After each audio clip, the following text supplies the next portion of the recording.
Hi, I'm Amanda, and I'm going to talk to you about how important it is to define yourself and not let other people affect your idea of who you are and let them kind of bring you down, so to speak.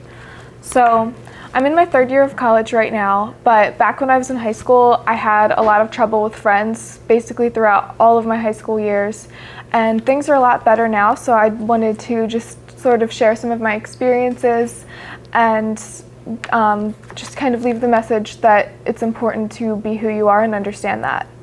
So when I was in high school, I had some friends who weren't exactly, like they called themselves my friends, but they weren't real true friends. And they were very dismissive of me, and they rejected me after many, many years of us being close when we were children. So they would ignore me, they would say that we would hang out within a couple weeks or something like that, and then they would not tell me when people were getting together, and then they would put the blame on me for not reaching out to them when I had no way of knowing what was happening. And I was just basically rejected by my whole entire group of friends, and I can tell you that rejection definitely hurts. And my mom was dismissive of it. She said, like, oh, they're your good friends, you know, they wouldn't do anything like that. So nobody really understood what I was going through, and that made it more confusing and harder to deal with at the time. None of my friends defended me when I was going through a rough time. My senior year of high school, I got irritable bowel syndrome, which is, you know, not very comfortable, not a very fun little issue to have. So I had a lot of stomach problems, and I would miss school a lot, and kids would make fun of me and say that I was faking it. I just wanted to sleep, I didn't want to go to school, you know, all those usual things. And so my friends didn't stand up for me, and I was basically left to fend off any high school bullies on my own. And that made everything a lot worse, and everything I was going through with my stomach a lot worse as well.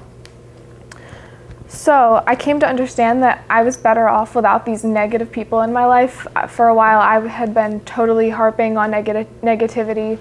I didn't see many positives, and at one point I realized that those people weren't good for me, and that I was better off kind of going off on my own and understanding that they weren't meant to be in my life if they weren't going to support me.